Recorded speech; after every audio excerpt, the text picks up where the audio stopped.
Rebonjour, chers frères et sœurs. Le Seigneur est rentré, comme je vous l'ai dit tout à l'heure, et observé derrière moi les traces de sa manifestation. Et je vais m'asseoir, mais mon téléphone me pose problème parce que celui-ci ne tourne pas. Alors, je suis pas très forte et je suis obligée de rester debout pour vous montrer ce qu'il nous montre. Je repars vers le Seigneur dehors. Voici la lumière du Seigneur qui entre dans la maison, comme vous voyez, et biaise, vous voyez bien comme ça rentre d'habitude. Vous avez derrière le canapé où je suis assise, la trace qui est maintenant là. Je vous ai dit, et il y a une trace aussi là. Ça doit être la colombe qui est là où je suis assise. C'est-à-dire, elle est au-dessus de ma tête. Parce que c'est ici, quand vous voyez, je suis assise là. Et il a fait poser la colombe. Je la fais reposer.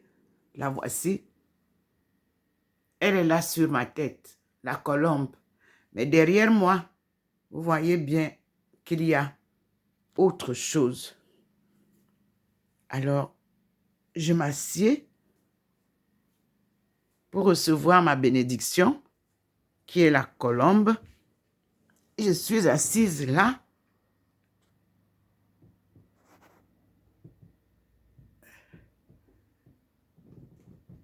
Et voici la colombe au-dessus de ma tête.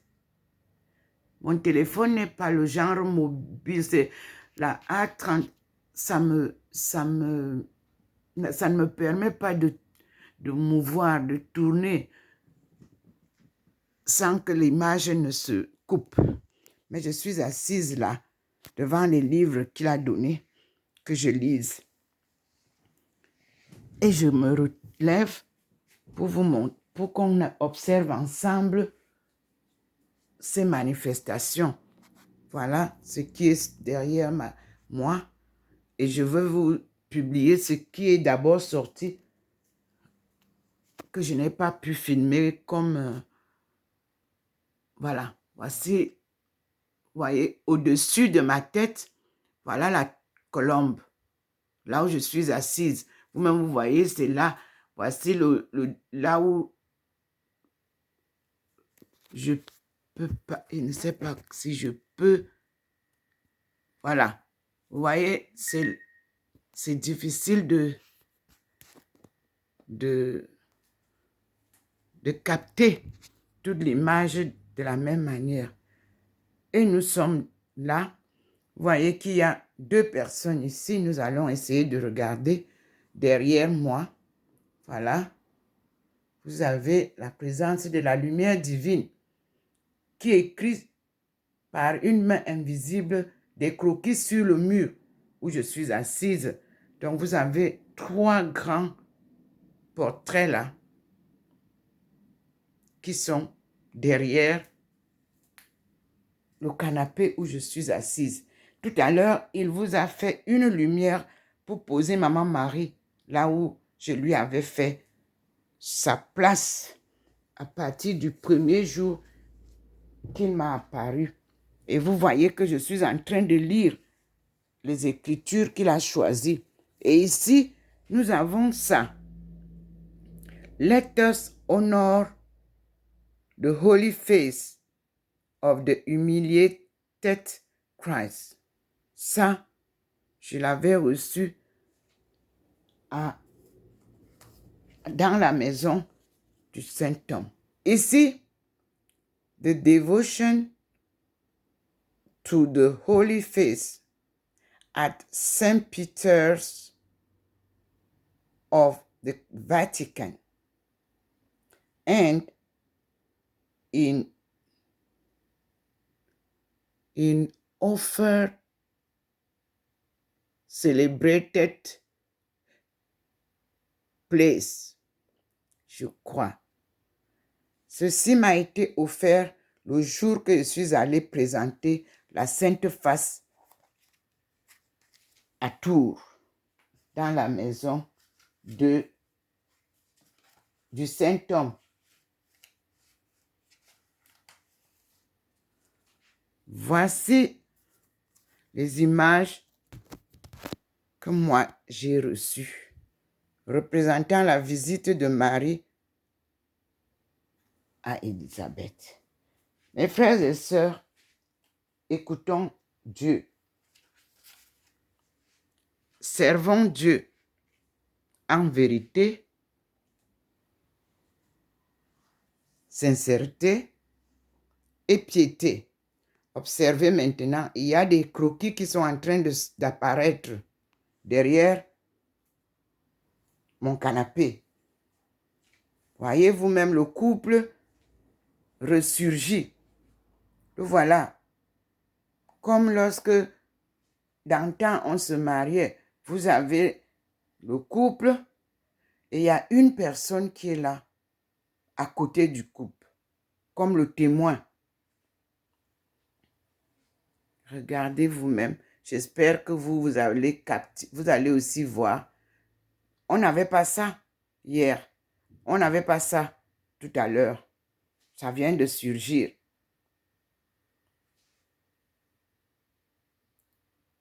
Maman Marie nous aide aujourd'hui à aller en profondeur dans les archives du Vatican pour ressortir sa belle-fille,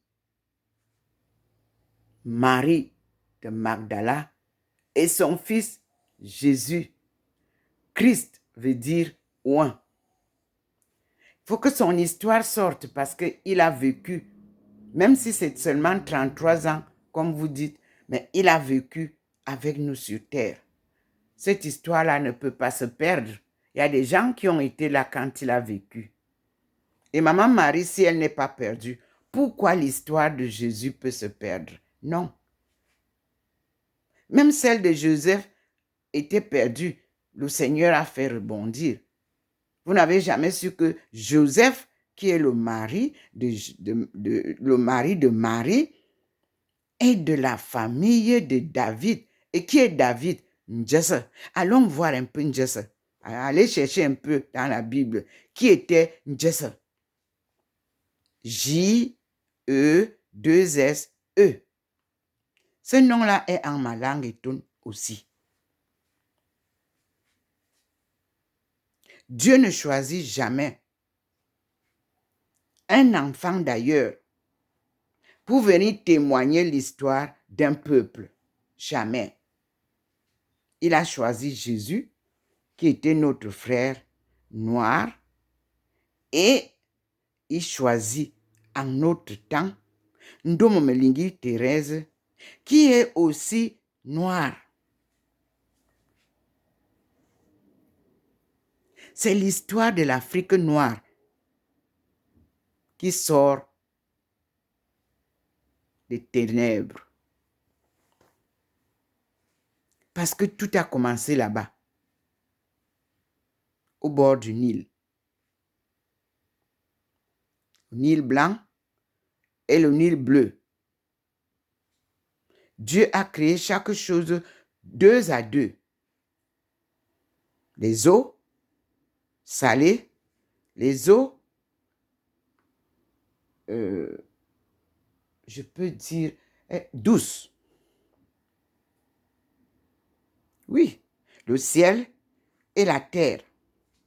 Chaque chose en deux, l'homme et la femme,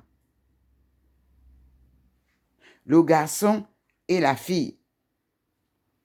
Même dans les animaux, vous trouverez toujours femelle et mâle. Même dans les fleurs, vous trouverez toujours femelle et mâle. Même dans les oiseaux, vous trouverez la même chose. Ils s'accouplent. Les hommes doivent aussi connaître la vérité de leur nature. L'homme et la femme sont nés pour s'accoupler et se multiplier sur terre. Allez lire Genèse.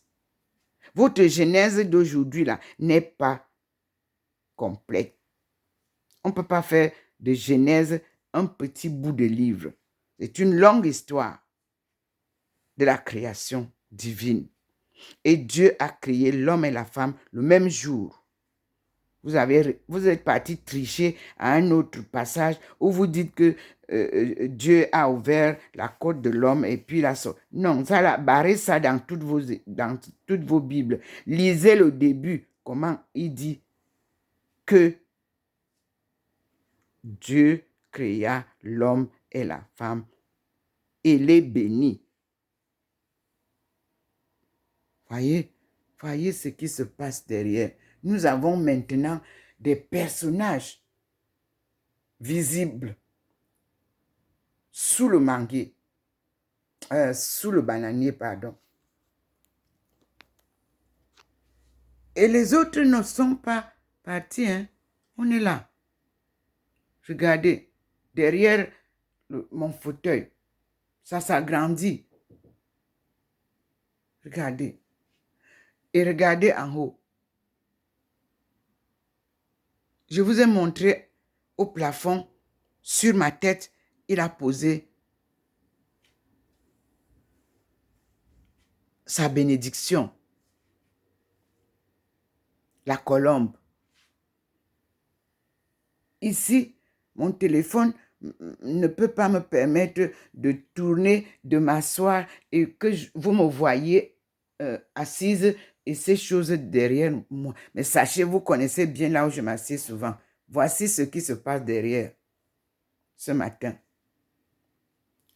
Par la lumière divine. La voici qui entre, cette lumière. La voilà. Elle entre. Et au sol, elle fait ses traits. Ici, elle me rappelle qu'il faut que je lise tous les livres qu'il nous a donnés. Les voici, qu'il illumine. C'est lui qui a choisi. La lecture d'hier, la lecture d'aujourd'hui, c'est celui qui a choisi. Le livre de Osée, c'est lui qui a choisi. Et il nous appelle, comme vous l'avez vu, mon peuple. Et nous l'appelons mon Dieu. Osée, chapitre 2 et 3 vont vous élever dans votre foi. Vous allez comprendre. Parce que je n'ai pas encore lu 3. Je suis dans 1 et 2. Et dans 2, c'est là où il m'a appelé ce matin. J'ai publié sur ma page Facebook. Vous pouvez aller voir. Donc, la page Ndomomelingi Thérèse. J'ai gardé mon nom parce qu'il est précieux, mon nom. Ndomomelingi Thérèse Aïcha. Tout ça, les 3 noms-là disent beaucoup. C'est Dieu qui les a choisis.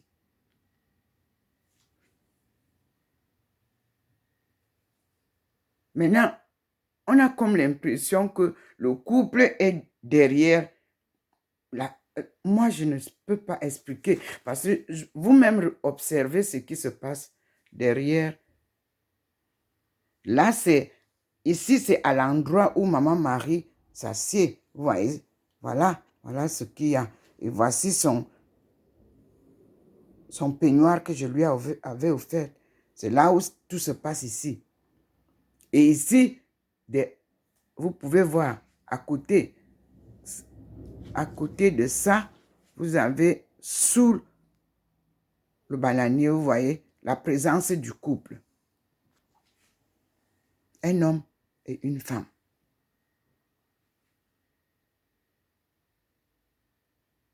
Dieu insiste qu'il a créé l'homme et la femme pour procréer. Aucun homme ne peut faire d'enfant avec un homme. Aucune femme ne peut faire d'enfant avec une femme. Remettez les choses en place. Et le désordre a commencé à l'Église catholique, où les prêtres ne devaient plus se marier, alors que dans l'Ancien Testament, les prêtres étaient mariés. Ils ont des enfants. C'est bien, je dis, on doit lire Genèse, Ézéchiel va nous dire tout, Isaïe nous dira, Jérémie nous rappellera tout ça, Habakkuk nous confirmera, Samuel nous expliquera et Daniel confirmera tout ce que nous disons. Voilà les gens qui sont derrière moi. 2. Vous-même, vous voyez.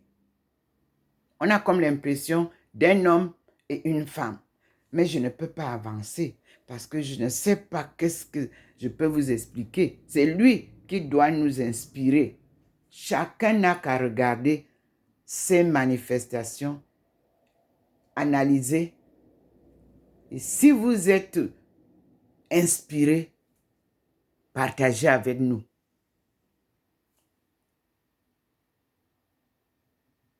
Il a ramené là un autre petit croquis en haut. Nous avons les croquis d'ici. Et j'observe avec vous, sans oublier que ici, sous le bananier, le couple est là. Le couple que nous cherchons. Le couple saint.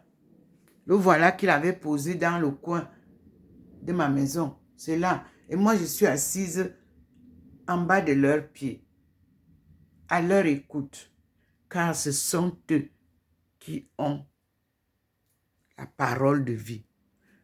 Et ici, il vous fait voir la lumière de Maman Marie dont je vous ai parlé, qui est devant nous et qui nous accompagne.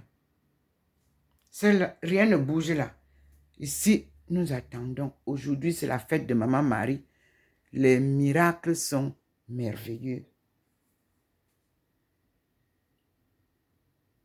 Maman Marie ramène le couple de son fils. Sortez les archives du Vatican. Sortez les archives de vos bibliothèques. Vous qui dites que vous avez fait le séminaire, sortez-nous donc la vraie écriture de Jésus, où vous partez apprendre à nous prêcher. Vous devez avoir ces écritures-là.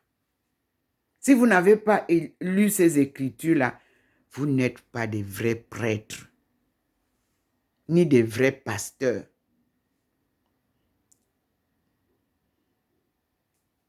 Aucune église n'est parfaite, m'avait dit le Seigneur. Seule la parole de Dieu est parole de vérité, qui n'est pas appliquée par ces mêmes églises. Voilà pourquoi il m'avait dit, aucune église n'est parfaite. Parce que si chez les catholiques, on ne nous sort pas ça, pourquoi pas chez les baptistes? Sortez-nous cette écriture. Pourquoi pas chez les protestants? Sortez-nous cette écriture. Vous êtes donc tous corrompus parce que vous avez corrompu la parole de Dieu. C'est lui qui est devant vous maintenant. Et je vous dis que Osée 3 nous parle des reproches. Donc, je vais vous lire.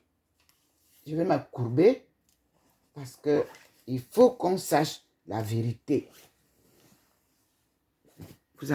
Nous sommes devant le Seigneur. Sa lumière brille. Et vous-même, vous voyez. Je prends ici, je vous montre ce que je lis. Voici. Osée 2, 3. Ici, je vous ai lu là où le Seigneur nous dit, tu es mon peuple. Même vous voyez, ici, tu es mon peuple. Et il répondra, mon Dieu. Donc, maintenant, ici, ce que je vais vous lire, c'est reproche et menace, corruption due au chef spirituel. Mes frères et sœurs, prêtres, évêques, archevêques, cardinaux, pasteurs, vous-même, ouvrez, Osée 4. Dieu vous parle. Ouvrez et nous allons lire ensemble. Et je lis avec vous, ayant devant vous la présence du Seigneur. La voici, la présence de Dieu. Et je vais lire pour vous.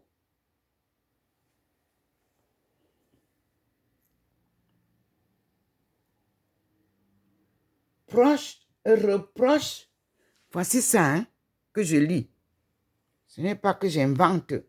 Osée 2 et 3 nous dit tout ce matin. Ce sont les livres que Dieu a choisis lui-même pour l'enseignement. Reproche et menace, c'est le titre. Osée 3 et 4. Nous sommes donc à Osée 4. Qui dit corruption due au chef spirituel. 4.1.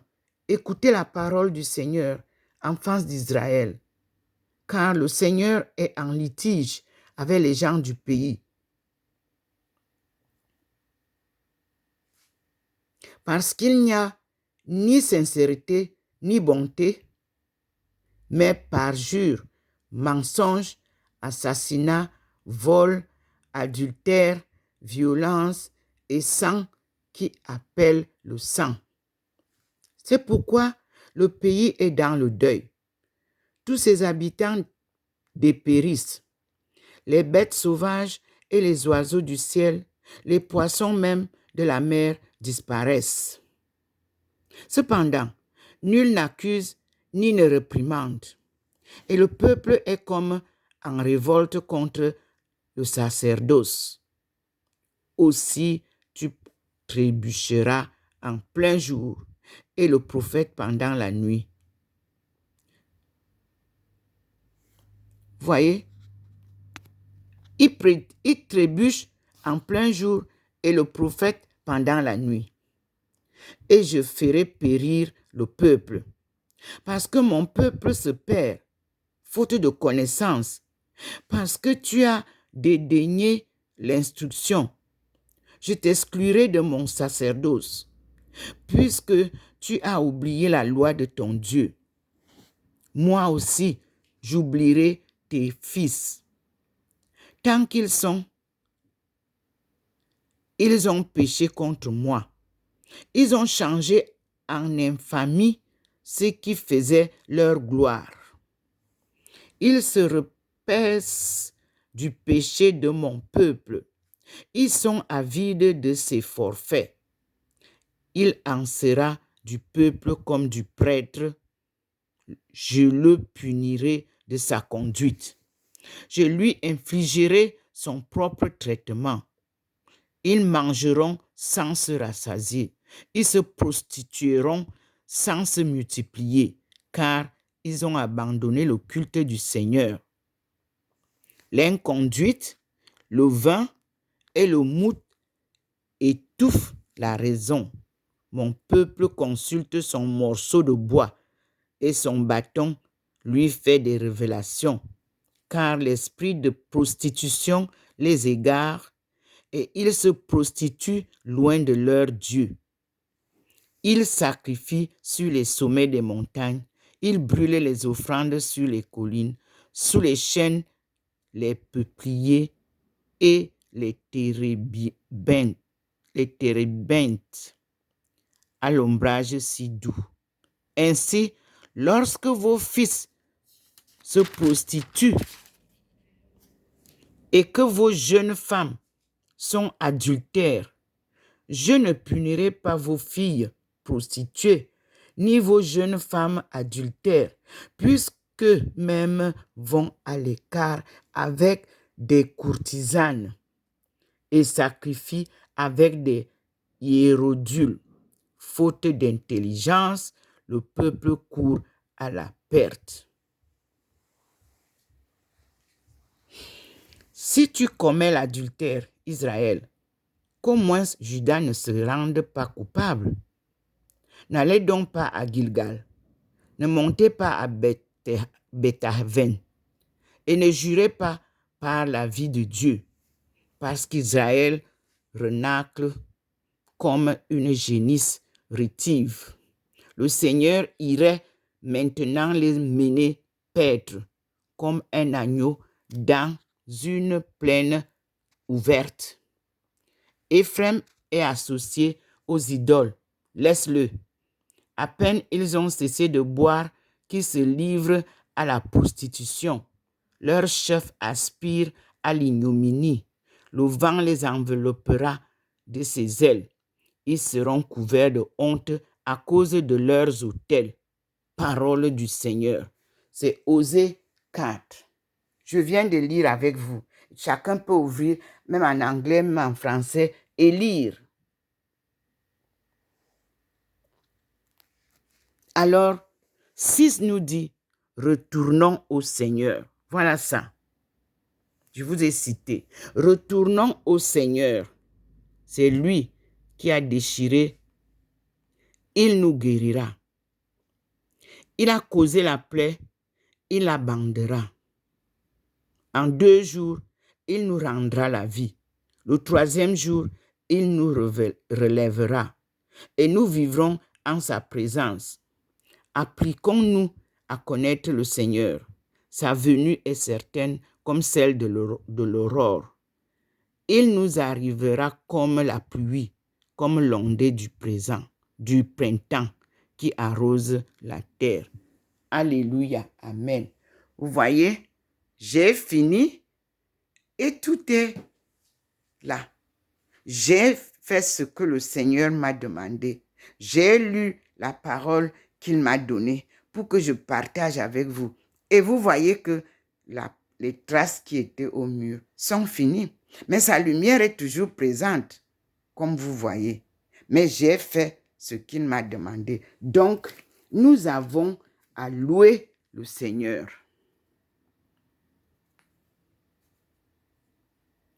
Louons le Seigneur. Louons-le. Louons-le en vérité. Le couple est derrière. Il est resté. Le voilà.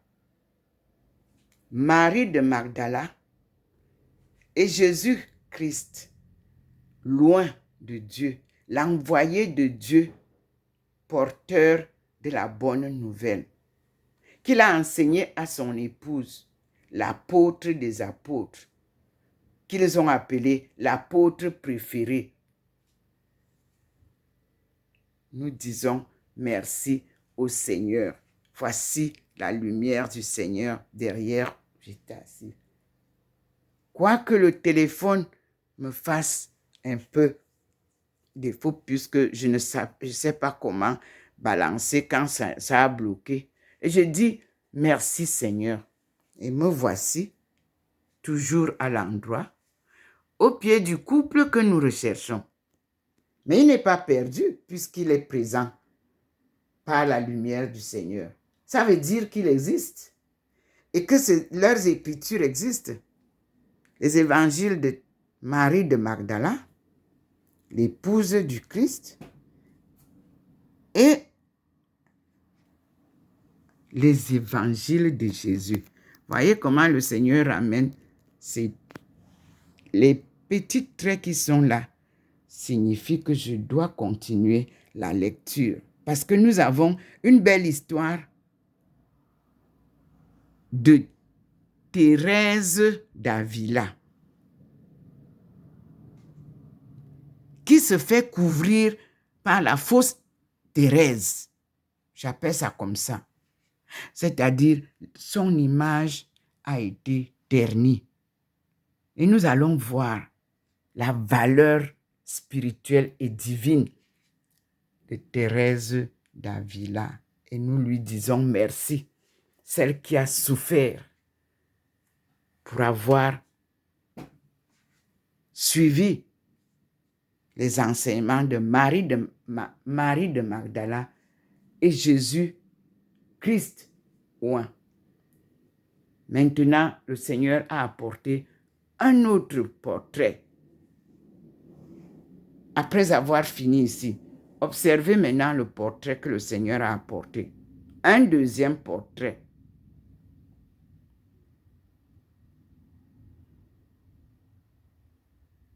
Nous sommes bien sûr aujourd'hui le 8 septembre 2023.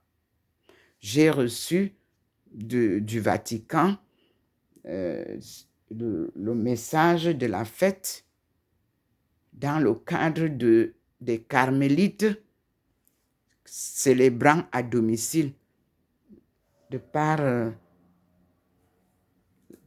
notre maison mère du Vatican. Je dis merci à la communauté carmélite. Gardons le cap de Thérèse d'Avila, parole de vérité et de vie. C'est la Madre qui a suivi la parole du Carmel. Et contemplons la beauté des jardins fleuris du Carmel que m'a montré Abdul Baha'i, qui m'a invité à le suivre dans la maison du Carmel.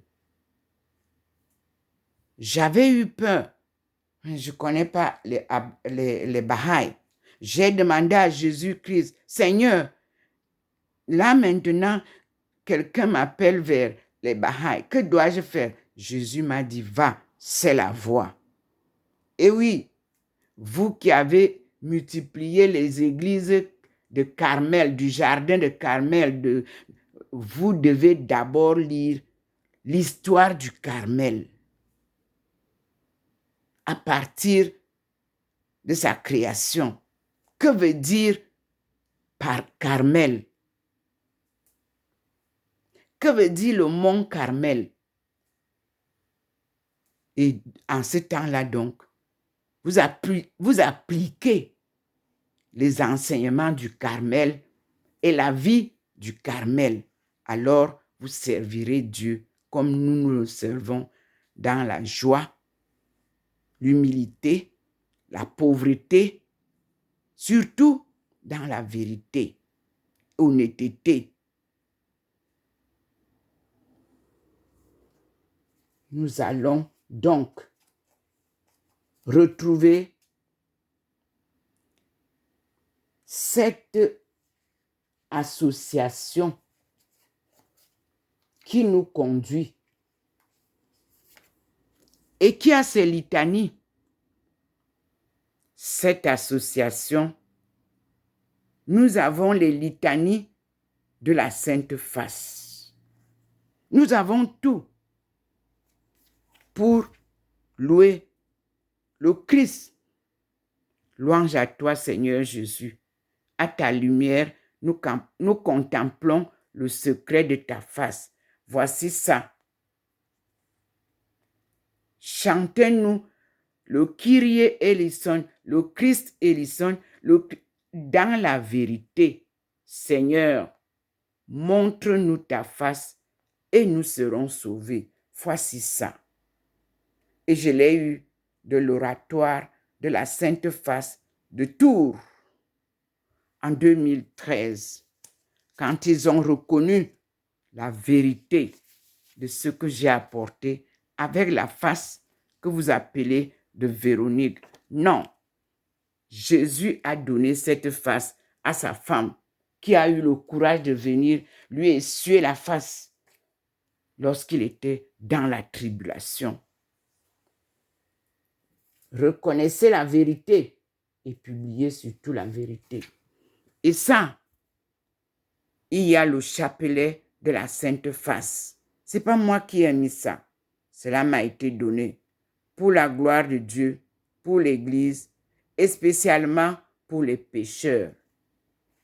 Ici, ce chapelet, voici sa composition.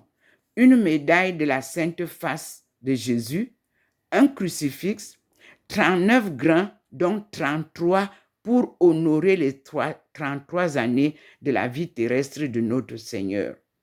30 séparés en 5 groupes de 6 pour les années de sa vie cachée, puis 3 au début pour ses 3 années de vie publique. Oui, c'est Sœur Marie de Saint-Pierre, carmélite de Tours, qui est à l'origine de ce chapelet. Je vous ai lu son histoire hier et je continue parce qu'il va falloir que vous sachiez qui est Thérèse d'Avila.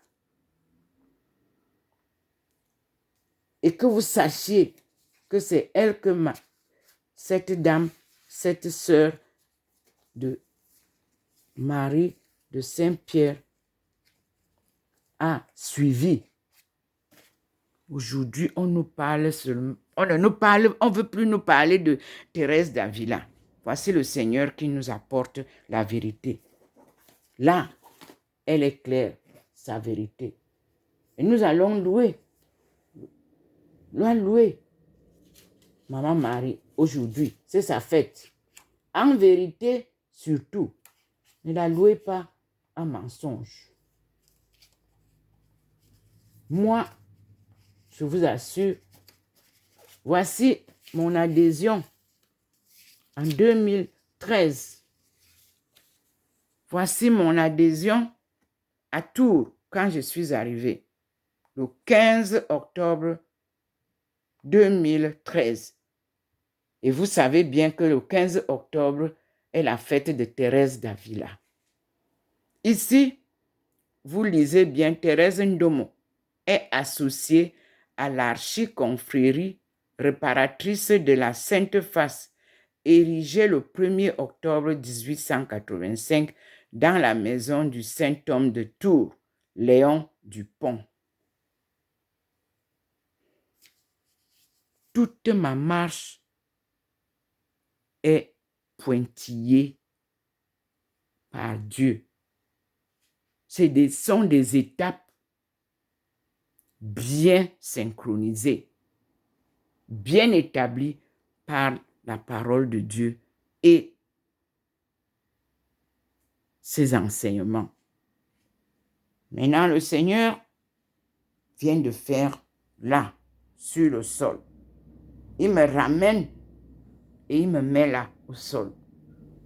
Et je vais avec vous pour qu'on aille lui dire au revoir et nous continuons les enseignements. Je vois là 2 petits traits, donc on va continuer ensemble et on dit merci au Seigneur.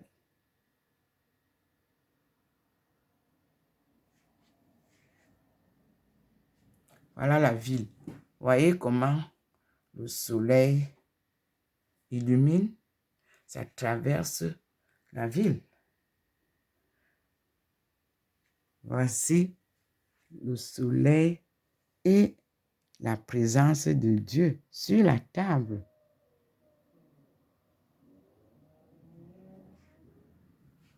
Merci Seigneur.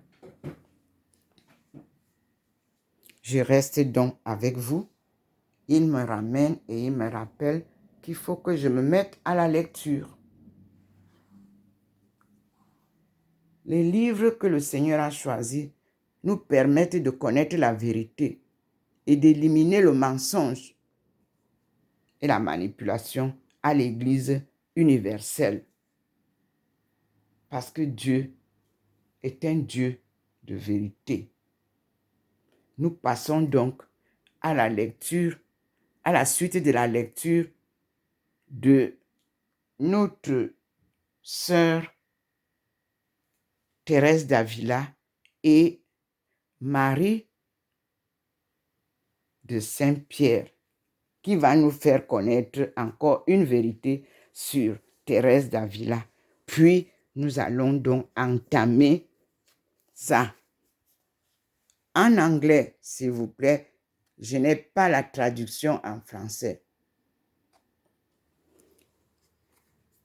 Et je n'ai pas reçu ça aux États-Unis, j'ai reçu ça à Tours.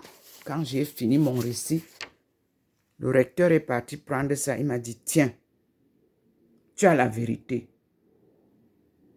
Voici the devotion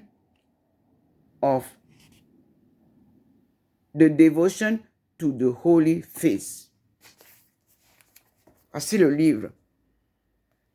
Et j'ai reçu les États-Unis, lorsqu'on a demandé de fermer les monastères de Thérèse d'Avila, mes sœurs m'ont envoyé aussi des documents 2013-2014 pour que je maintienne l'œuvre allumée. Et c'est ce que j'ai fait. Vous avez donc ce livre. Voici ce livre qui m'a été donné aussi. Le même jour. La vie de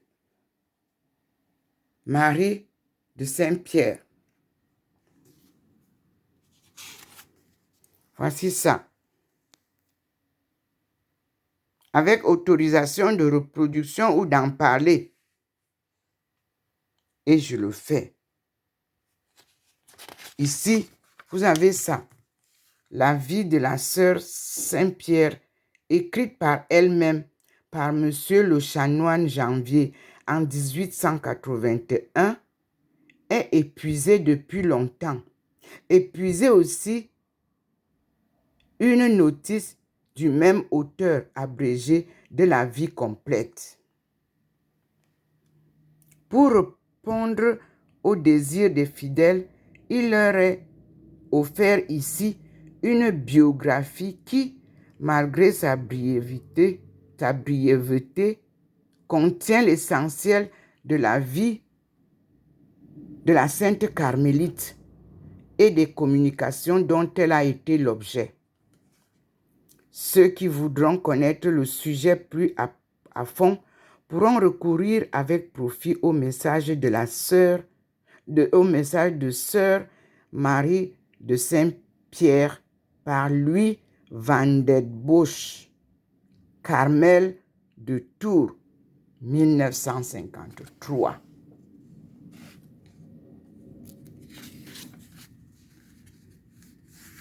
Donc, je commence Sœur Marie-Pierre.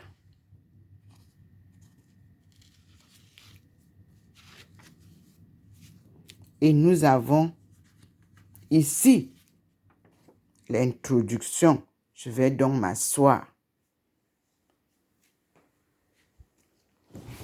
Il est dit,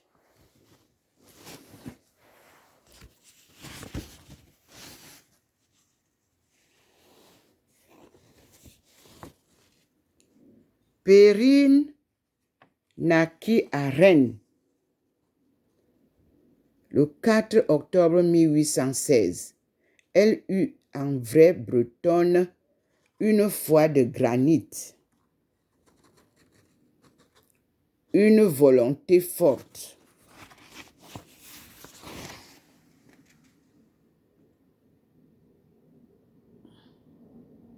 Son père, excellent chrétien, exerçait le métier de serrurier. Si nous en croyons une relation qu'elle écrivit sur l'ordre de ses supérieurs, Perrine ne trouva pas dans son berceau la sainteté toute faite. Elle dit, « J'étais colère, entêtée et très légère. J'étais si jalouse de ma petite sœur. » Entre parenthèses, la famille comptait 12 enfants.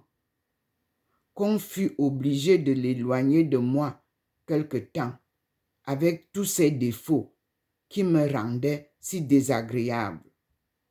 J'avais encore beaucoup d'orgueil et d'amour propre. Fermez les guillemets. Faut-il prendre à la lettre cet humble aveu? L'humilité des saints, quand ils parlent de leur misère, en explique sans doute une grande partie.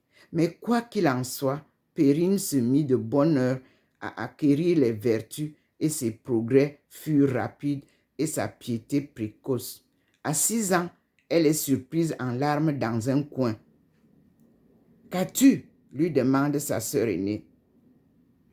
Elle répondit, « Je pleure mes péchés » lui répond l'enfant. Vers 7 ou 8 ans, elle prend l'habitude de faire le chemin de croix, baisant la terre à chaque station et levant vers Jésus son visage. Poussiéreux. « Oh mon Seigneur, lui disait-elle, avez-vous vu au moins pendant votre passion qu'un jour je me convertirai et je serai toute à vous? » Voici le livre que je lis, mais je présente devant le Seigneur ce que je fais, lui qui est omniprésent. Comme elle devait s'occuper de ses frères et sœurs et aider aux soins du ménage, son instruction fut peu développée. Elle ne fréquenta l'école que pendant 2 ans. À l'âge de 12 ans, elle perdit sa mère. Se rappelant que Sainte Thérèse d'Avila, en pareille occasion, avait demandé à la Sainte Vierge de lui en tenir lieu, elle l'imita. Je cite, « La très Sainte Vierge exauça ma prière, dira-t-elle plus tard, car j'ai toujours ressenti depuis d'une façon toute spéciale sa maternelle protection. » Elle avait 17 ans quand s'éveilla en elle le désir du Carmel.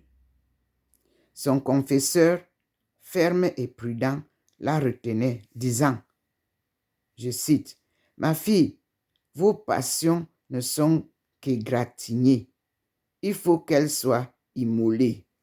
Croyez-vous que je veuille vous voir imiter ces jeunes personnes qui courent au couvent et reviennent aussitôt? Non, mon enfant, quand je vous y enverrai, vous serez préparés. » Ce guide sage et éclairé mit Perrine à l'épreuve. La jeune fille se livra aux œuvres de charité. Elle soignait les malades, secourait les pauvres et se faisait le bon ange de ses compagnons de travail, car elle apprenait la couture dans l'atelier de ses tantes, véritable apôtre dans son milieu. Elle pratiquait l'humilité et la mortification sous toutes ses formes. Notre Seigneur la combla de grâce. Son âme était toute perdue en Dieu. Mais parfois aussi, elle se trouvait dans un état pénible de sécheresse. Il me fait passer du Tabor au calvaire, selon son bon plaisir et le besoin de mon âme, écrit-elle. Pour obtenir de pouvoir suivre enfin sa vocation, la jeune fille fit un pèlerinage à Notre-Dame de la Pénière, Vierge miraculeuse dont le sanctuaire est situé à 6 lieues de Reims. Là, déposant aux pieds de Marie ses ciseaux et ses aiguilles, elle lui adressa cette naïve prière.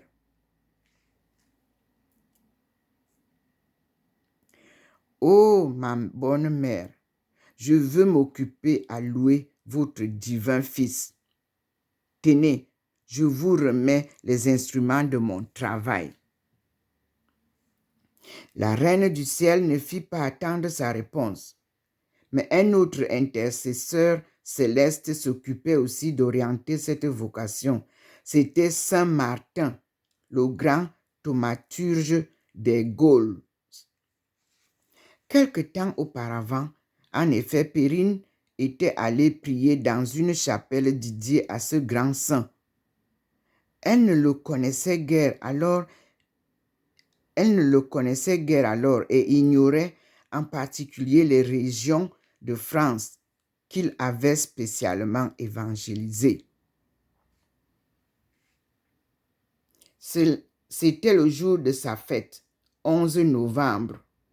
Elle le conjura de venir à son domicile et de l'accepter dans son diocèse, s'il y avait des religieuses.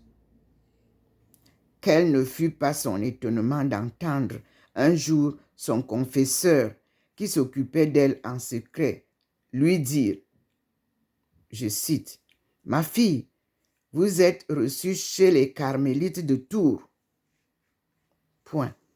Elle ne savait même pas qu'il y eut à Tours des carmélites.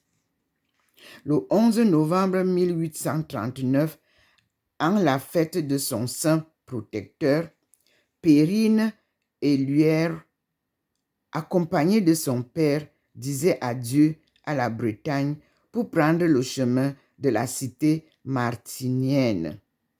Le voyage en diligence dura 2 jours et, le 13 novembre, la petite Bretonne venait frapper à la porte du Carmel de Tours, aux premières vêpres de la fête de tous les saints de l'ordre. Son premier attrait intérieur fut celui d'une tendre dévotion pour la divine enfance de Jésus. Je cite, « Je me regardais, dit-elle, comme la petite servante de la Sainte Famille, et je me consacrais à elle en cette qualité. Elle fut inspirée d'honneur l'enfant Jésus chaque jour du mois, en repassant l'un après l'autre ces différents mystères. De la sorte, la pensée du divin enfant qui la suivait dans ses moindres actions lui rendait toute occupation facile et agréable. Elle fit profession le 4 juin 1841 sous le nom de Sœur Marie Saint-Pierre et de la Sainte Famille. Peu de temps après sa profession, l'office de portière lui fit confier. Cet emploi qu'elle conserva jusqu'à sa dernière maladie était tout opposé à ses attraits de solitude et de recueillement. Il lui en coûta bien des sacrifices. 1. Sa mission. Mais le Seigneur allait bientôt lui confier une mission. Le 26 août 1843 ou 1843, dans l'après-midi, un orage d'une violence extraordinaire éclate tout à coup dans le ciel de feu et vient fondre avec une sorte de fureur sur la ville de Tours. Les carmélites sont rassemblés au cœur pour l'horizon. Je n'ai jamais senti la justice d'un Dieu irrité comme dans ce moment-là, dit sœur Saint-Pierre. Notre Seigneur lui adressa alors ces paroles. 2 points. Mon nom est partout blasphémé. Même les enfants blasphèment. Cet affreux péché blesse douloureusement et plus que tous les autres mon divin cœur. Par le blasphème, le péché me maudit en face, m'attaque ouvertement, anéantit ma rédemption et prononce lui-même sa condamnation et son jugement. Le blasphème est une flèche empoisonnée qui blesse continuellement mon cœur. Je veux vous donner une flèche d'or pour blesser délicieusement et cicatriser les blessures de malice que me font les pécheurs. Voici la formule de louange que notre Seigneur lui dicta, ajoutant que chaque fois qu'elle la dirait, elle blesserait son cœur d'une blessure d'amour. Voici la prière. Voici la formule de louange que notre Seigneur lui dicta. Je cite, « Qu'à jamais soit loué, béni, aimé, adoré, glorifié, le très saint, très sacré, très adorable, très inconnu, très inexprimable nom de Dieu au ciel, sur la terre et dans les enfers, par toutes les créatures sorties des mains de Dieu et par le sacré cœur de notre Seigneur Jésus-Christ, au très saint sacrement de l'autel, ainsi soit-il. » Les communications divines se succédèrent au cours des mois suivants en se précisant. À la fête de Saint Jean de la Croix, le 24 novembre, notre Seigneur lui fit entendre ces graves paroles. Je cite, « Jusqu'à présent, je ne vous ai montré qu'en partie les desseins de mon cœur, mais aujourd'hui, je veux vous les montrer tout entier. La terre est couverte de crimes. L'infraction des 3 premiers commandements de Dieu a irrité mon Père. Le saint nom de Dieu blasphémé et le saint jour du dimanche profané mettent le comble à la mesure d'iniquité. Ces péchés sont montés jusqu'au trône de Dieu et provoquent sa colère, qui se répandra si on apaise sa justice. Dans aucun temps, ces crimes n'ont monté si haut. Je désire, mais d'un vif désir, qu'il se forme une association bien approuvée et bien organisée pour honorer le nom de mon Père. La jeune religieuse, c'est la fin, la jeune religieuse, confuse, défiante d'elle-même, ne manquait pas de tout rapporter à la mère prieure.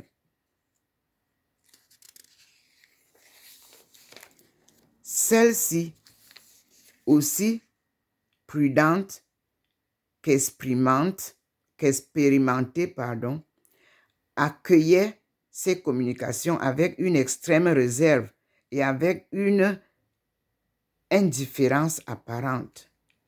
Mais elle les faisait examiner par l'autorité ecclésiastique. Ces appels furent estimés, entre guillemets, de la plus haute importance par Monseigneur Morlot, M-O-R-L-O-T, alors archevêque de Tours. Deuxième point, l'œuvre de la réparation. Ayant mis sa révérende mère au courant de toutes ces communications, ne pouvant rien par elle-même, la sœur ne pouvait que prier et souffrir pour hâter l'exécution des desseins de notre Seigneur, qui dès lors précise ses demandes.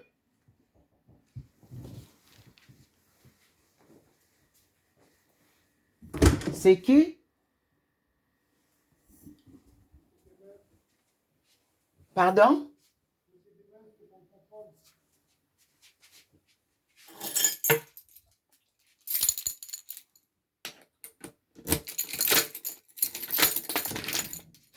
Bonjour, Société Mas, c'est pour le contrôle des ventilations. Entrez, s'il vous plaît.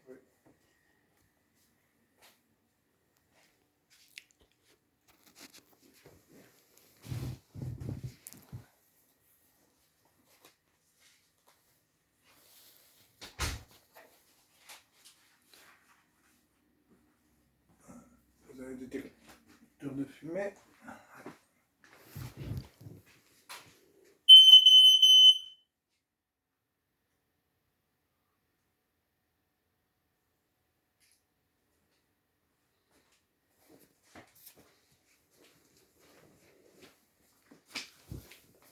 Vous m'excuserez un moment.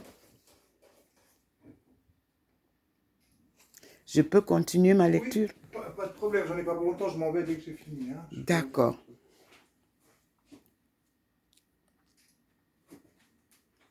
Juste toilette, salle de bain, c'est...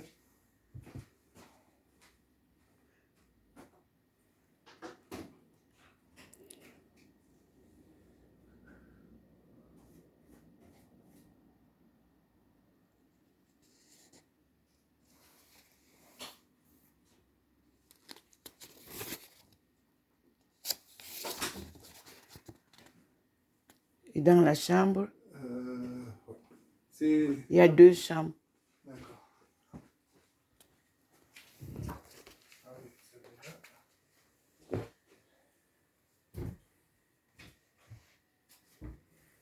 Comme la lumière? Elle est là? Non. C'est pour là? C'est... Ah.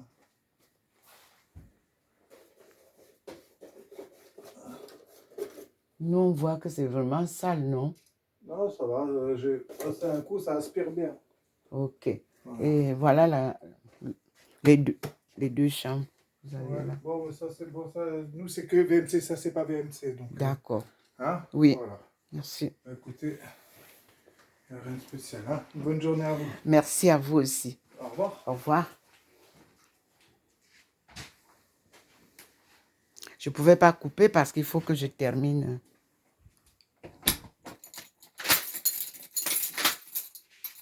Vous m'excuserez. Et nous continuons la lecture. Alors, nous avons la mission. Je reprends.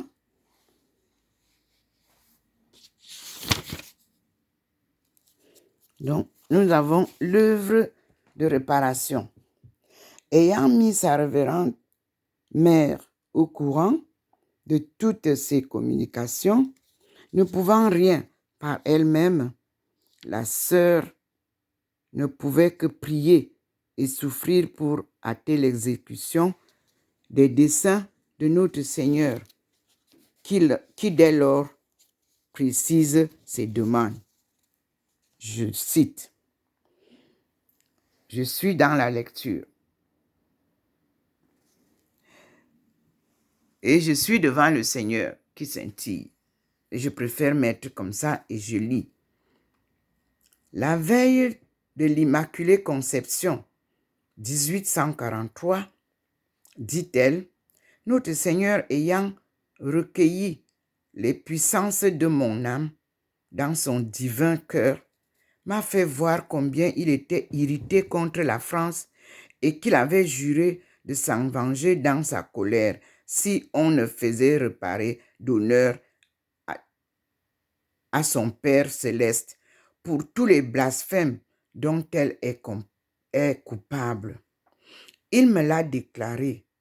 Il ne peut plus demeurer dans cette France qui, comme une vipère, déchire les entrailles de sa miséricorde.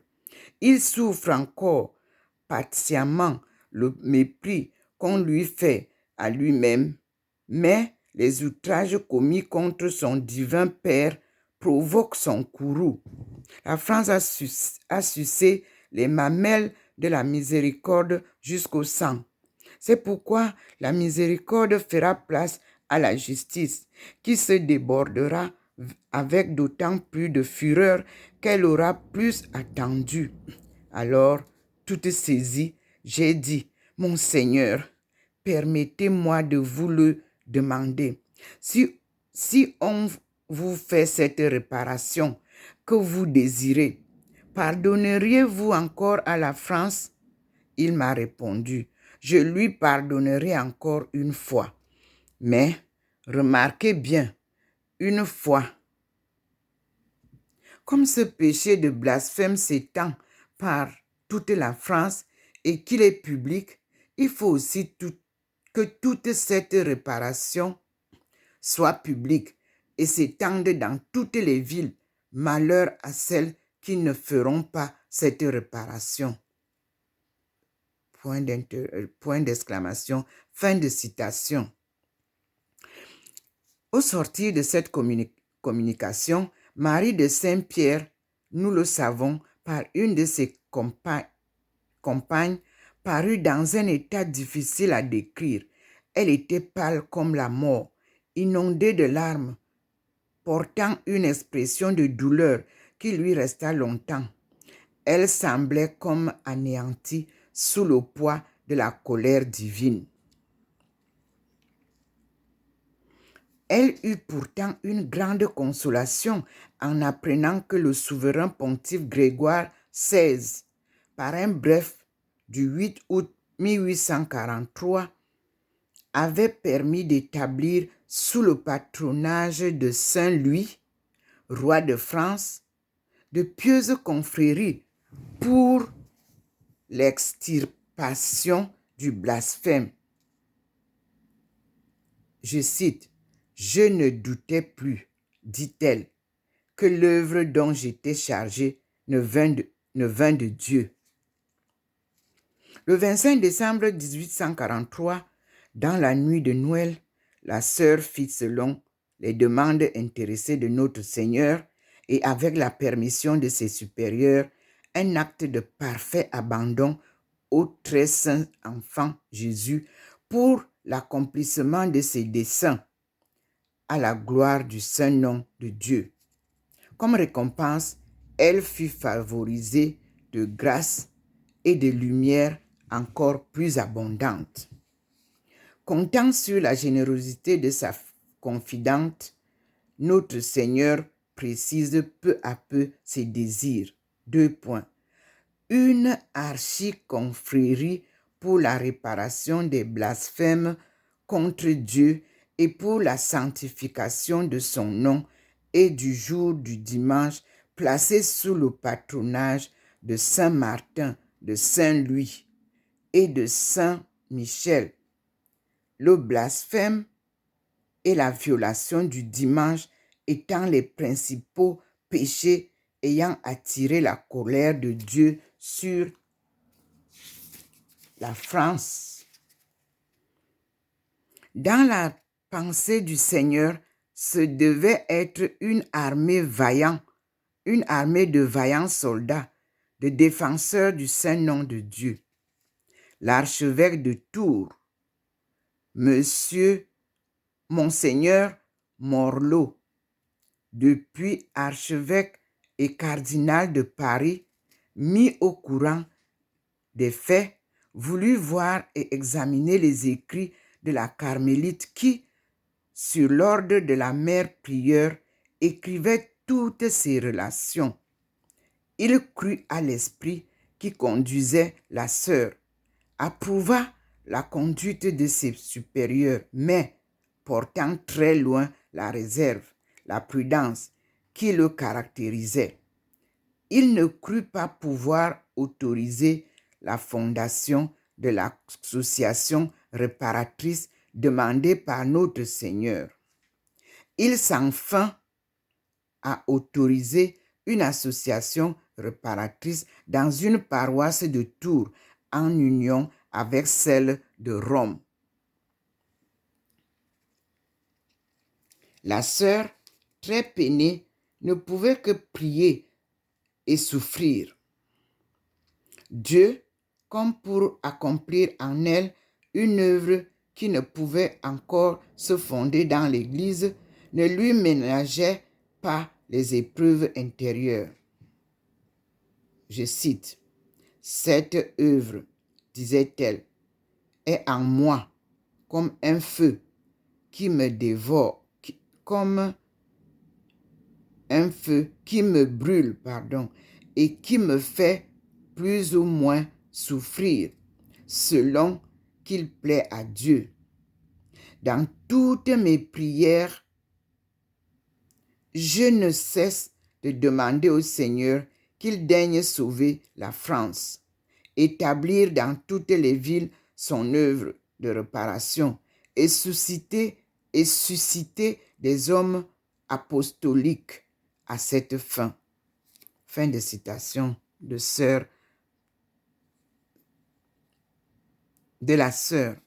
Cependant, une fois pourtant, notre Seigneur lui fit sentir la consolation de sa présence.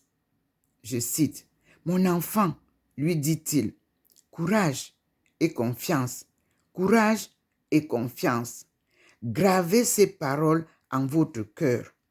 Oh, si vous saviez le profit de votre âme en supportant ces peines, vous me remercieriez de vous les avoir données.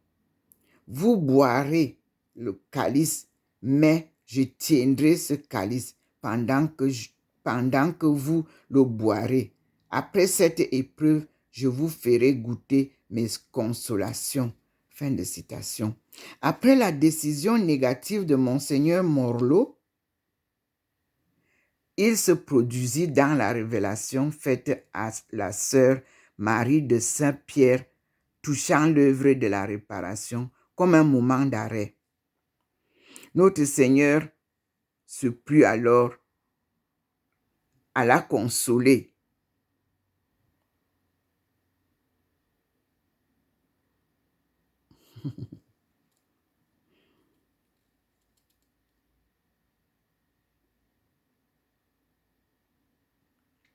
Notre Seigneur se plut alors soit à consoler sa servante en l'appliquant au mystère de sa passion et de son salut, de son saint nom, soit à éveiller en elle le zèle pour la délivrance de certaines âmes du purgatoire, entre autres celle du duc d'Orléans,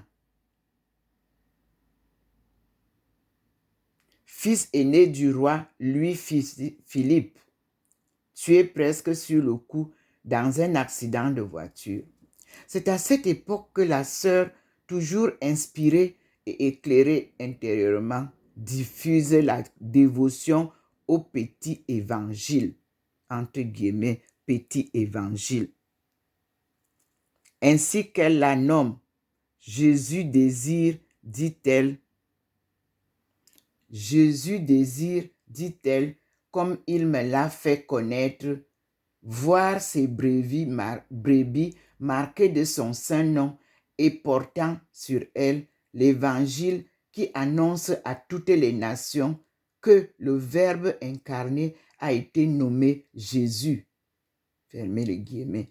Sur les indications de la sœur, on composa une feuille portant l'évangile de la circoncision, l'image du saint enfant Jésus et les initiales de Dieu, nom adorable.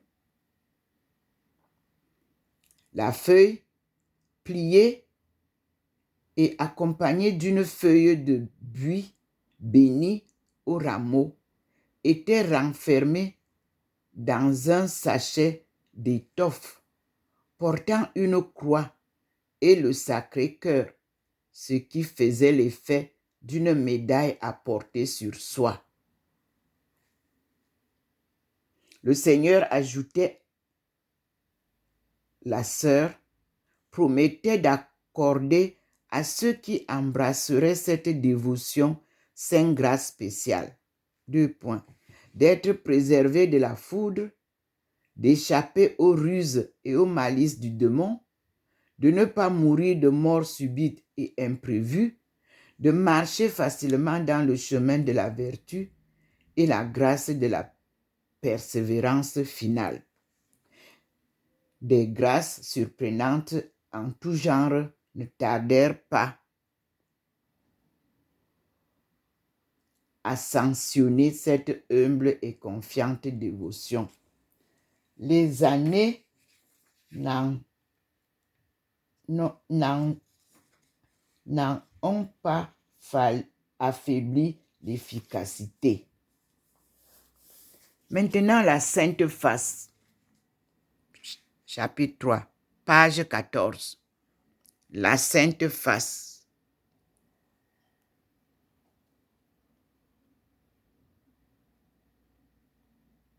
Je cite, je lis. Après le temps d'arrêt laissé, semble-t-il aux intéressés pour la réflexion, notre Seigneur reprend son grand dessein. Le 17 juin 1845, il encourage la sœur à parler elle-même à l'archevêque. Le prélat consentit à se rendre au Carmel. La sœur se mit à genoux, baisa les pieds du prélat et lui demanda de bien vouloir achever une œuvre pour laquelle il avait déjà donné des preuves de bienveillance. Elle lui exposa combien Dieu la pressait de réclamer l'établissement officiel de l'œuvre réparatrice dans cette métropole de Tours, tandis centre de temps de grâce pour la France. L'archevêque écouta avec bonté, la rassura en lui répétant plusieurs fois qu'il voyait dans sa demande le cachet de Dieu, en conformité avec tout un mouvement de réparation existant en Italie et dans plusieurs diocèses de France. Il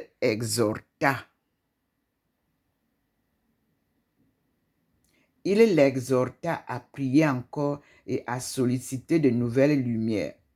Bien qu'heureusement impressionné par l'humilité et l'obéissance de la sœur, retenu par les conseils d'une prudence qu'on peut trouver excessive et trop influencée sans doute par ses propres conseillers, il allégua les difficultés que lui créait le peu de foi du peuple chrétien et ne donna pas à la sœur grand espoir pour le moment.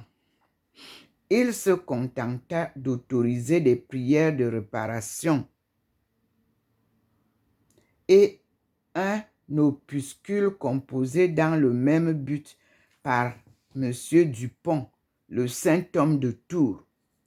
Mais la fondation de l'association réparatrice demandée par notre Seigneur devait encore attendre. Se conformant aux intentions de l'archevêque, la sœur se mit à prier avec de nouvelles instances, mais il plut au Seigneur de faire entrer sa servante dans la voie de l'épreuve. Elle se vit assaillie de troubles, de tentations, d'aridité, n'osant même pas communier. Un jour, qu'attendant l'heure de la messe, elle hésitait à s'approcher de la sainte table. Elle saisit avec foi son crucifix et, se rappelant que Jésus lui avait dit que la flèche d'or blessait délicieusement son cœur, elle prononça 10 fois de suite la prière, puis elle prit la résolution de faire la Sainte Communion en réparation des blasphèmes. La fervente réparatrice fut alors inondée de consolation et le mystère de la douloureuse face du Christ lui fut tout à coup révélé. Elle se sentit transportée sur la route du calvaire. Là, dit-elle, notre Seigneur m'a vivement représenté le pieux office de Véronique qui, de son voile, essuya la sainte face de Jésus, couverte alors de crachats, de poussière, de sueur et de sang. Le divin Sauveur m'a fait entendre que les impies renouvelaient actuellement par leur blasphème les outrages jadis infligés à cette auguste face. Tous les blasphèmes qu'ils lancent contre la divinité sans pouvoir l'atteindre retombent comme les crachats des Juifs sur la face de notre Seigneur qui s'est fait la victime des pécheurs. Alors il m'a dit qu'il me faisait imiter le zèle de la pieuse Véronique, elle qui traversa si courageusement la foule de ses ennemis et qui me l'a donnée comme protectrice et pour modèle. Elle s'applique et en s'appliquant à la réparation des blasphèmes, on lui rend le même service que cette femme héroïque. Et il regarde ceux qui agissent ainsi avec les yeux de la même complaisance et comme il la regarda lors de sa passion. Depuis lors, fin de citation. Depuis lors, la sœur s'appliqua à rendre hommage à la Sainte Face. Je cite, « Je crois, dit-elle, éprouver une protection spéciale de la pieuse Véronique et je suis continuellement occupée à l'adoration de la face auguste et très sainte de notre divin Sauveur. Cette admirable face est le miroir des perfections contenues dans le très saint nom de Dieu. J'ai compris aussi que, comme le Sacré-Cœur de Jésus est l'objet sensible offert à nos adorations pour représenter son amour immense au très saint sacrement de l'autel, de même, dans l'œuvre réparatrice, la face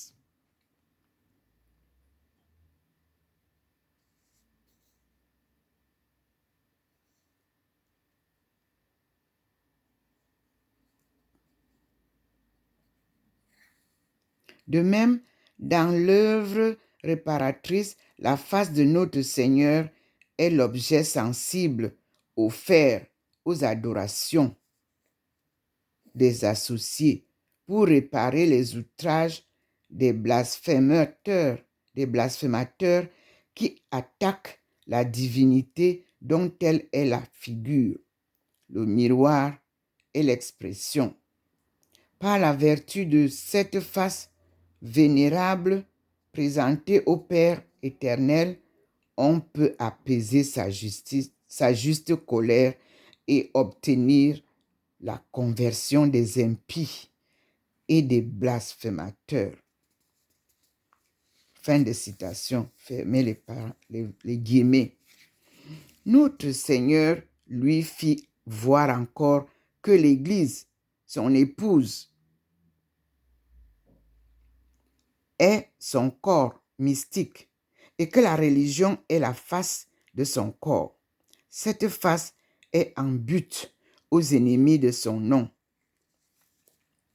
Je cite, « Je voyais, dit-elle, à la faveur de cette lumière que les impies, en proférant de mauvaises paroles et en blasphémant le saint nom de Dieu, crachent à la face du Seigneur et la couvrent de boue. Que tous les coups donnés par les sectaires à la Sainte Église et à la religion sont le renouvellement de nombreux soufflets que la face de notre Seigneur a reçus et que ces malheureux font comme suer cette auguste face en s'efforçant d'anéantir ses travaux. » Fermez les guillemets. Ensuite, le Sauveur m'a dit, je cherche des Véroniques pour essuyer et honorer ma divine face, car elle a peu d'adorateurs. Et il m'a fait entendre que tous ceux qui s'appliqueraient à cette œuvre de réparation feraient en cela l'office de la pieuse Véronique. Après quoi, il m'adressa ces paroles. Je cite, « Pour vous, je vous donne ma face, afin de vous récompenser de ce que votre cœur a conçu de grands désirs. Je vous la donne au nom de mon Père, dans la vertu du Saint-Esprit, en présence des anges et des saints. Je vous fais ce don par les mains de ma très sainte mère et par sainte Véronique qui vous apprendra à la vénérer. Par cette sainte face, vous ferez des prodiges. » Fin de citation. Je continue. La sœur comprit que ce don précieux n'était pas fait à elle seule, qu'il allait devenir pour l'œuvre réparatrice un signe définitif et un puissant moyen d'action. Le Seigneur lui-même le fit comprendre par une simple comparaison. 2 points. Ouvrez les guillemets. Je cite. « De même, lui dit-il, que dans un royaume où on se procure tout ce qu'on désire avec une pièce d'argent marquée à l'effigie du prince, ainsi, avec la pièce précieuse de ma sainte humanité, dont l'effigie est cette face adorable que les anges envient de contempler, on obtiendra dans le royaume du ciel tout ce qu'on pourra désirer sur la terre. » Fin de citation. Nous continuons. Une série d'autres communications ne tardèrent pas à éclairer et compléter ces vérités consolantes. Le 3 novembre, notre Seigneur déclare à Marie de Sainte-Pierre, qui lui donne sa sainte face. Je cite, ouvrez les guillemets, pour qu'elle les sût par ses hommages et la parfume de ses louanges. Fermez les guillemets. Puis il ajouta, 2 points, ouvrez les guillemets, selon le soin que vous aurez de réparer mon portrait défiguré par les blasphémateurs, j'aurai soin de réparer le vôtre qui a été défiguré par le péché. J'y réimprimerai mon image et je le rendrai aussi beau qu'il était en sortant des fonds du baptême. Fermez les guillemets. Et, lui donnant en exemple l'apôtre Saint-Pierre, qu'un regard de cette face ineffable pénétra de douleur et releva de sa chute. 2 points, je cite. « Oh, si vous pouviez voir la beauté de ma face, mais vos yeux sont trop faibles. Elle est comme le cachet de la divinité qui a la vertu d'établir l'image de Dieu dans les âmes qui s'appliquent à elle. » Fermez les guillemets.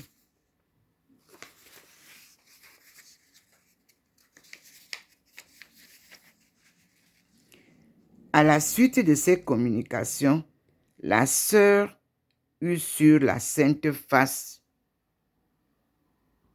une vue intérieure qu'elle a exprimée par l'élévation suivante. Je cite. « Souviens-toi ô mon âme, de l'instruction que ton céleste époux t'a donnée sur sa face adorable. Souviens-toi que ce divin chef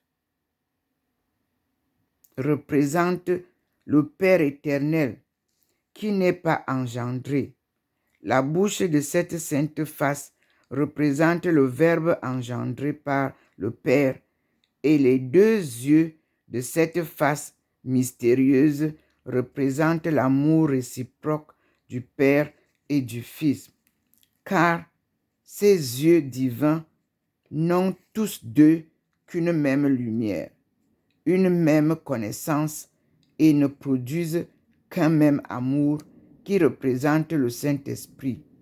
Contemple en sa chevelure l'infinité des perfections adorables de la très sainte Trinité.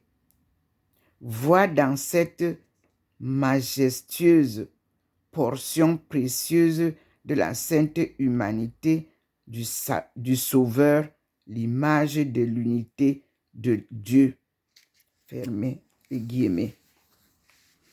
Dès le commencement de l'année 1846, la sœur reçoit de nouvelles lumières qui la confirment dans sa mission. Je cite. Le Seigneur dit-elle,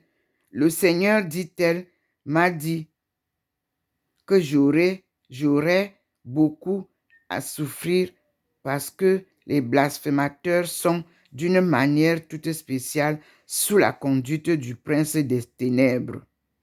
Notre Seigneur me faisait connaître que Lucifer laissait volontiers aux autres démons le soin de conduire les autres troupeaux de pécheurs, comme par exemple les impudiques, les ivrognes, les avares. Mais les blasphémateurs forment son troupeau préféré. Point.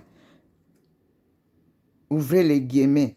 Il m'a fait connaître en outre que l'œuvre réparatrice qu'il demande n'embrasse pas seulement la réparation des blasphèmes du saint nom de Dieu proprement dit, mais aussi toute atteinte contre l'Église et le culte religieux.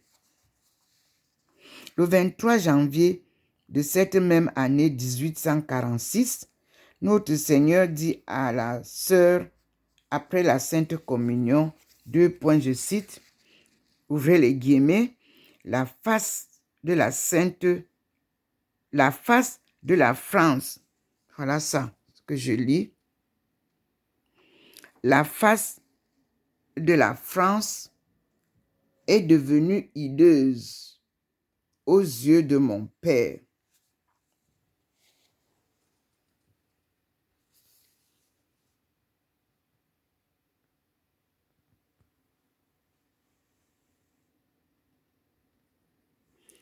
Jury. La face de la France est devenue hideuse aux yeux de mon Père. Elle provoque sa justice.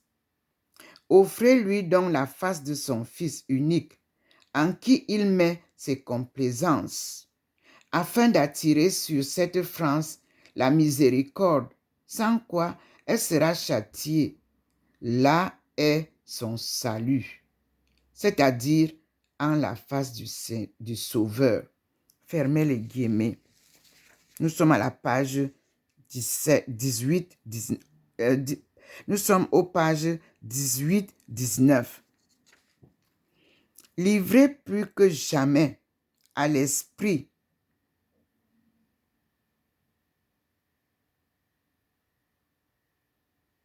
de réparation, la sœur multiplie ses prières, ne pouvant obtenir encore la fondation tant demandée par notre Seigneur. Livrez plus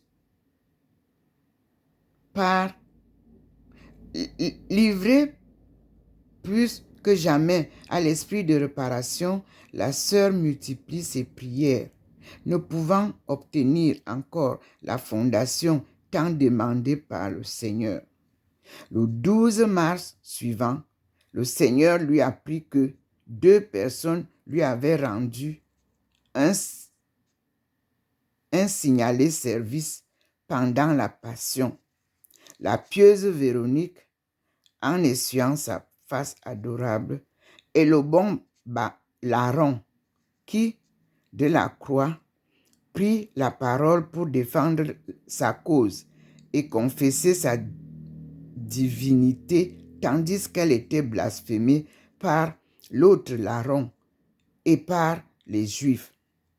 L'une et l'autre étaient 2 modèles donnés à l'œuvre de réparation. 2 points. Véronique, modèle des réparateurs de la prière. Non.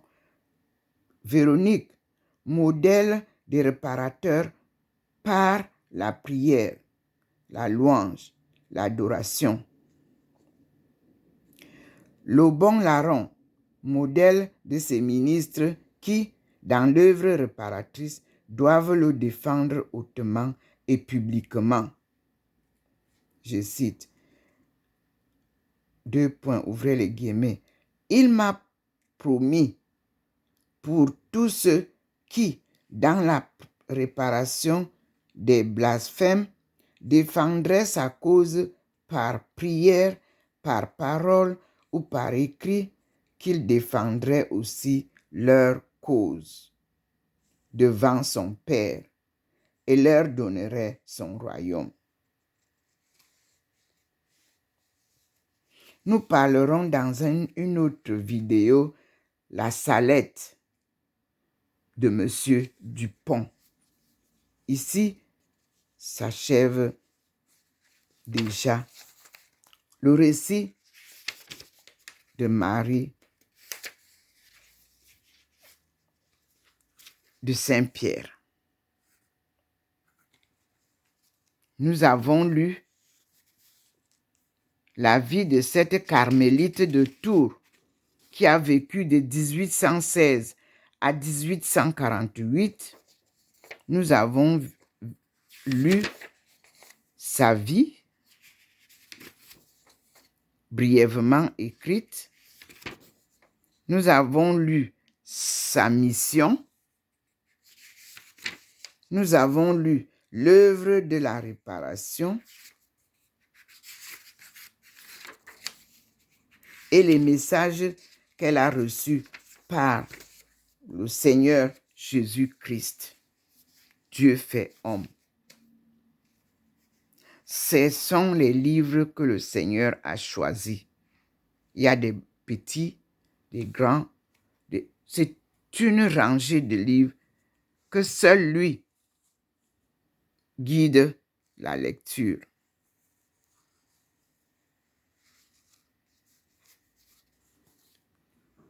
Frères et sœurs, je vous ramène vers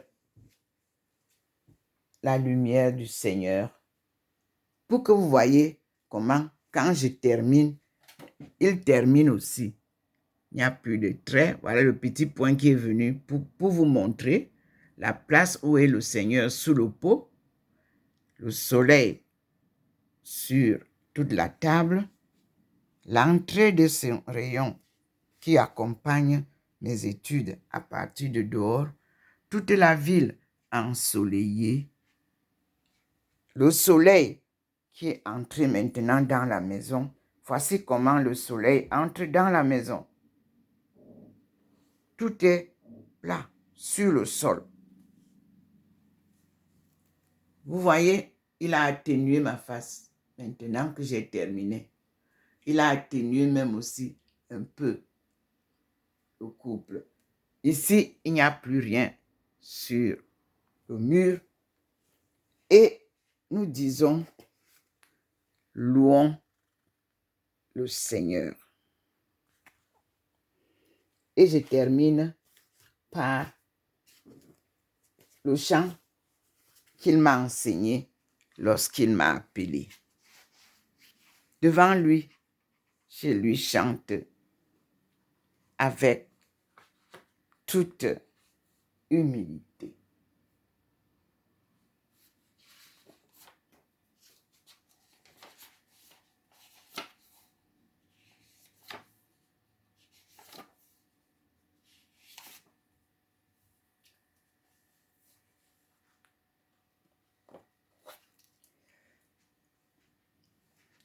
La voix du Seigneur m'appelle, prends ta croix et viens, suis-moi.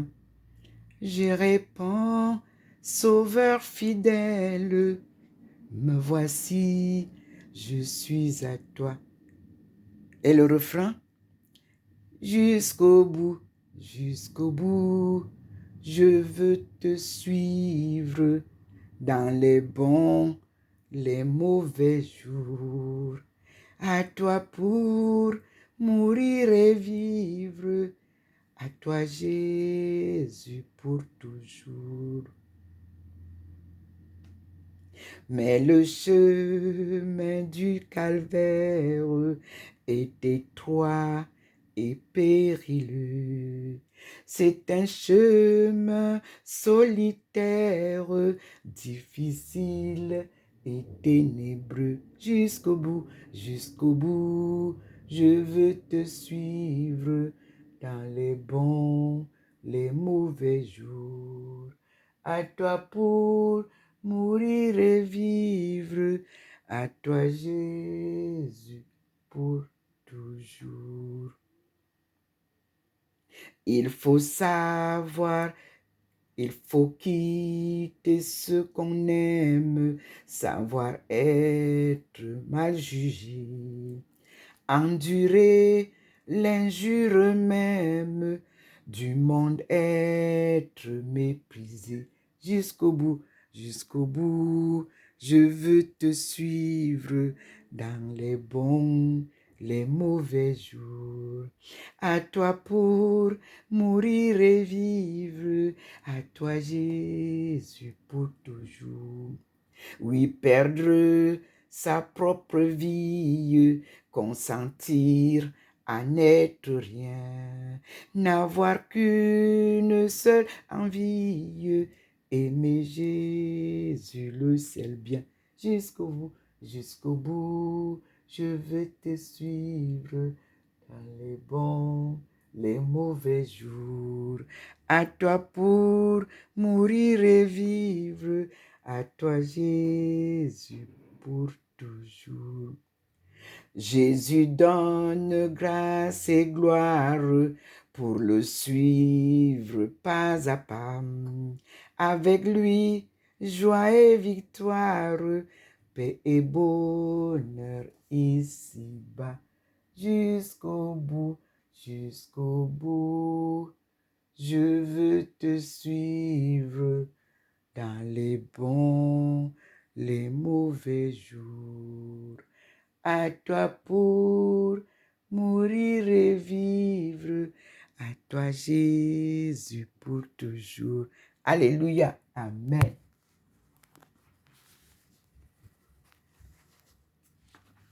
Merci Seigneur, merci mon Dieu. Et nous te disons, gloire à toi dans ta Trinité sainte. Et merci pour ces enseignements. Frères et sœurs, voici donc ce cadeau de la Sainte Face que le Seigneur m'avait offert. Voilà la Sainte Face au jour de sa passion et qu'il m'a offerte à Paray-le-Monial en 2007 lors d'une rencontre de rassemblement pour prier pour toutes les familles en crise, car la cellule familiale a été touchée au plus profond de sa création divine. Et le Seigneur seul pourrait changer la donne.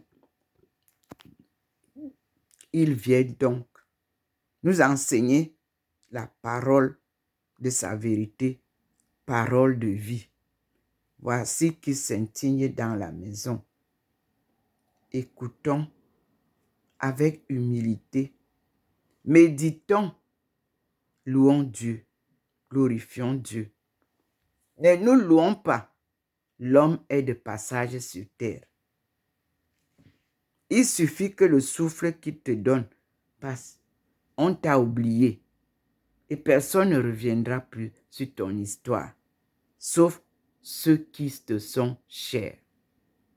Sagesse divine et sagesse africaine.